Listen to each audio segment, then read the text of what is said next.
Hi all, welcome to Kumruvanamari Creations. Aari embroidery learn பண்ணிகிட்ருக்க எல்லாருமே இம்பார்ட்டண்ட்டாக கம்பல்சரியாக தெரிஞ்சு வச்சுருக்க வேண்டிய பேசிக்கான ஷேப்ஸில் எப்படி செயின் ஸ்டிச்சை ஒர்க் அவுட் பண்ணுறது அப்படிங்கிறத இந்த வீடியோவில் நான் எக்ஸ்பிளைன் பண்ணியிருக்கேன். அதோடு சேர்த்து ஷார்ப்னஸ் எடுக்கிறதுக்கான சின்ன சின்ன டிப்ஸும் ஆட் பண்ணியிருக்கேன். ஸோ ஸ்கிப் பண்ணாமல் ஃபுல்லாக பாருங்கள். எல்லாருக்காகவும் வளருது ஒரு பொண்ணுக்கு இயல்பான குணம் தான். ஆனால் நீ ஒன்றை தொலைச்சேன்னா உன் கனவுகளும் உன்னை விட்டு தொலைஞ்சிரும். அது நீ இல்லை. பொதுவாக டிஃப்ரெண்ட் ஷேப்ஸ் அப்படின்னு சொல்லும்போது ஆரி எம்ப்ராய்டரியில் நிறையா ஷேப்ஸ் யூஸ் பண்ணுவோம். அதில் பேசிக்கான ஷேப்ஸ் பார்த்துட்டிங்கன்னா square, round, triangle, leaf, flower and mango, கொடி பேட்டர்ன் இதெல்லாம் மோஸ்ட்டாக ப்ளவுசஸில் ஒர்க் பண்ணுவோம். ஓகே, இப்போ நான் உங்களுக்கு எக்ஸ்பிளைன் பண்ணுறதுக்காக சில ஷேப்ஸ் எல்லாம் ட்ரா பண்ணி எடுத்து வச்சுருக்கேன். ஒன் பை ஒன்னாக எப்படி ஒர்க் பண்ணுறதுங்கிறத காட்டுறேன். இந்த வீடியோவில் நான் உங்களுக்கு ஸ்கொயர் ஷேப் எக்ஸ்பிளைன் பண்ண போகிறது கிடையாது. பிகாஸ் ஷார்ட்ஸில் நம்ம அதை எக்ஸ்பிளைன் பண்ணியிருக்கோம். ஸோ ஷார்ப்னஸ் எடுக்கிறது எப்படின்னு தெரிஞ்சுக்கிறதுக்காக இப்போது எல் ஷேப்பில் நான் உங்களுக்கு ஒர்க் அவுட் பண்ணி காட்டுறேன். ஓகே, நம்மளோட ஸ்டார்டிங் பாயிண்ட் இது தான். ஆனால் நம்ம ப்ரீவியஸ் வீடியோஸில் சொன்ன மாதிரி 1.1 cm மேலேருந்து ஸ்டார்ட் பண்ணணும். அப்படி இல்லைன்னா எக்ஸாக்ட் பாயிண்டில் தான் ஸ்டார்ட் பண்ணுறோம் அப்படின்னா பேக் லாக் போட்டு டேர்ன் பண்ணி எடுத்து நம்ம ஒர்க் பண்ண ஸ்டார்ட் பண்ணணும். இது எதுக்காக பண்ணுறோம் அப்படின்னா, பொதுவாகவே நம்ம ஸ்டார்டிங் பாயிண்டில் ஸ்டார்ட் பண்ணிவிட்டு நெக்ஸ்ட்டு ஸ்டிச் போடுறதுக்காக த்ரெட்டை கீழே இழுக்கும்போது அந்த இடத்துல மைல்டாக ஒரு சின்ன ஹோல் க்ரியேட் ஆகி த்ரெட்டு கீழே இறங்கும். அதனால் நமக்கு எக்ஸாக்ட் பாயிண்டில் ஸ்டார்ட் பண்ணாத மாதிரி ஒரு ஃபீல் கிடைக்கும். ஸோ இந்த ரெண்டு மெத்தடில் ஏதாவது ஒரு மெத்தடை ஃபாலோ பண்ணிக்கோங்க. ஓகே, இப்போ நான் வந்துட்டு 0.1 cm மேலேருந்தே ஸ்டார்ட் பண்ணுறேன். நம்மளோடது ஸ்ட்ரைட் லைன் தான் அப்படிங்கிறனால நமக்கு பிரச்சனை இல்லை. ஒவ்வொரு ஸ்டிச்சும் நம்ம 0.5 cmக்கு உள்ளே இருக்கிற மாதிரி மட்டும் பார்த்துக்கலாம்.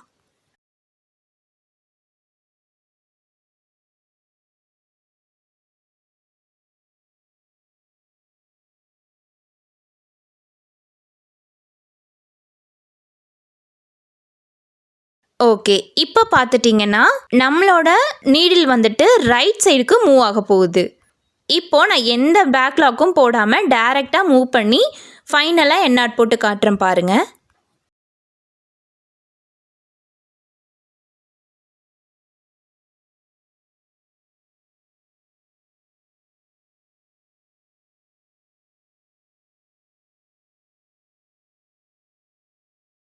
இதில் பாருங்கள், நமக்கு கரெக்டான ஷார்ப்னஸும் கிடைக்கல.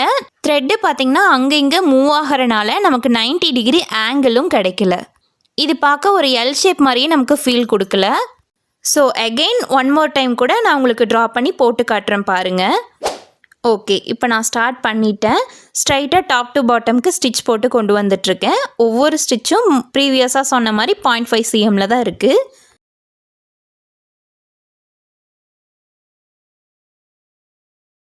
இப்போ நம்மளோட டைரெக்ஷன் வந்துட்டு ரைட்டுக்கு மூவ் ஆகுது.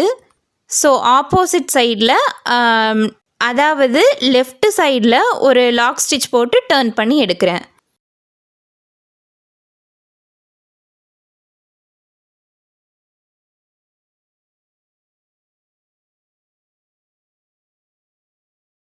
இப்போ இந்த லைனை ஃபினிஷ் பண்ணிவிட்டு எண்ணாட் போட்டு முடிச்சிருக்கேன். இப்போ பாருங்கள், நமக்கு பக்காவான ஷார்ப்னஸும் கிடச்சிருக்கு. எல் ஷேப்பும் ரொம்ப அழகாக கிடச்சிருக்கு. Next triangle shape. இந்த ட்ரையாங்கிள் ஷேப்புக்கு நான் பேக்லாக் போட்டு அதுக்கப்புறமா ஸ்டார்ட் பண்ணுறேன். நம்மளோட லைன் பார்த்துட்டிங்கன்னா டாப் டு பாட்டம்க்கு தான் மூவ் ஆகுது. எப்பவும் போல் ஸ்ட்ரைட் லைனில் எப்படி நம்ம செயின் ஸ்டிச் போடுவோமோ அதே மாதிரி 0.5 cmக்கே ஸ்டிச் போட்டு கொண்டு வரோம்.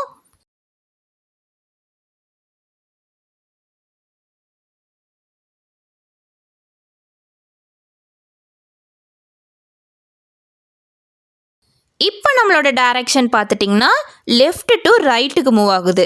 ப்ரீவியஸாக சொன்ன மாதிரியே தான் ஆப்போசிட்டில் ஒரு சின்ன லாக் ஸ்டிச் போட்டு அதுக்கப்புறம் டர்ன் பண்ணி எடுக்கிறோம். ஓகே, இப்போ இந்த லைன் ஃபுல்லாக இதே மாதிரி தான் ஸ்டிச் போட்டு கொண்டு வரோம்.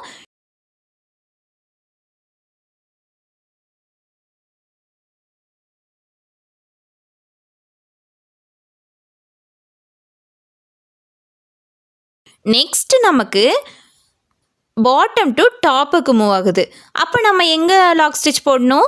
பாட்டமில் ஒரு குட்டி லாக் ஸ்டிச் போட்டு அதுக்கப்புறம் டர்ன் பண்ணி எடுக்கணும். இதுக்கப்புறம் போடுற எல்லா ஸ்டிச்சஸும் நார்மலாக நம்ம எப்பயும் போடுற மாதிரி தான்.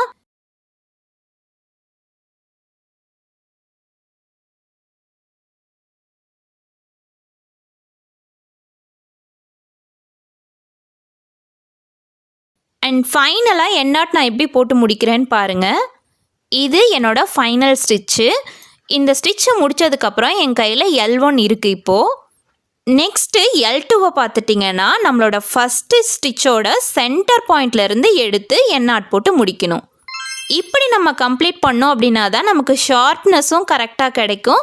அதே சமயத்தில் ஒரு ஷேப்பும் கரெக்டாக க்ளோஸ் ஆகும். அடுத்த ஷேப்பை பார்க்குறதுக்கு முன்னாடி நீங்கள் இன்னும் நம்ம சேனலை சப்ஸ்கிரைப் பண்ணலை அப்படின்னா மறக்காமல் சப்ஸ்கிரைப் பண்ணிக்கோங்க.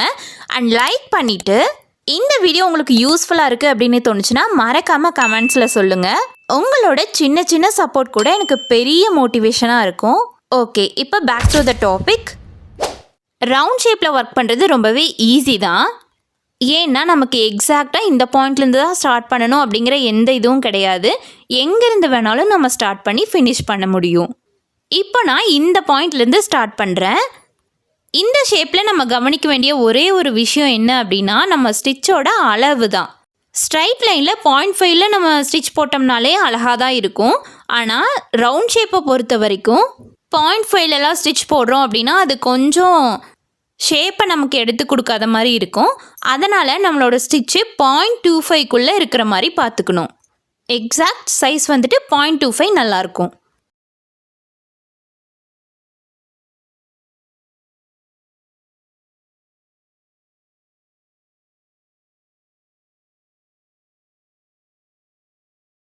ஸோ இதில் கூட நான் உங்களுக்கு 0.25லேயே ஒவ்வொரு ஸ்டிச்சும் போட்டு இப்போ கொண்டு வந்திருக்கேன் ஃபைனல் வரைக்கும்.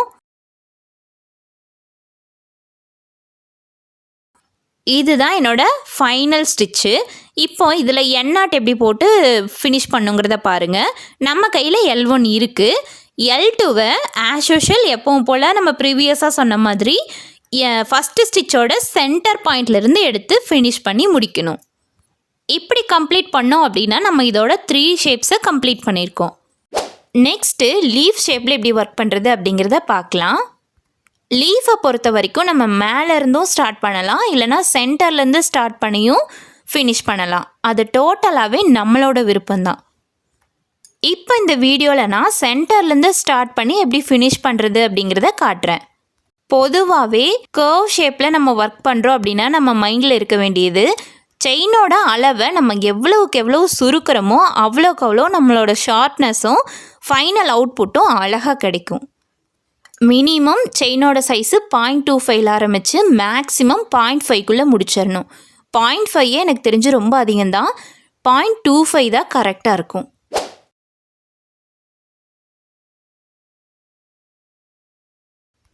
ஓகே, இப்போ நம்ம டேர்ன் பண்ணுறதும் ஈஸி தான். நம்மளோட லைன் இந்த பக்கம் மூவ் ஆகும்போது ஆப்போசிட்டில் ஒரு ஸ்மால் லாக் ஸ்டிச் போட்டு டேர்ன் பண்ணி எடுக்கணும். இந்த வீடியோவில் காட்டியிருக்க மாதிரி டேர்ன் பண்ணி எடுங்க. இப்போ ஆஸ் யூஷுவல் எப்படி நம்ம செயின் போடுவோமோ அதே மாதிரி போட்டு ஃபைனலாக கொண்டு வந்து எண்ணாட் போட்டு முடிக்கணும்.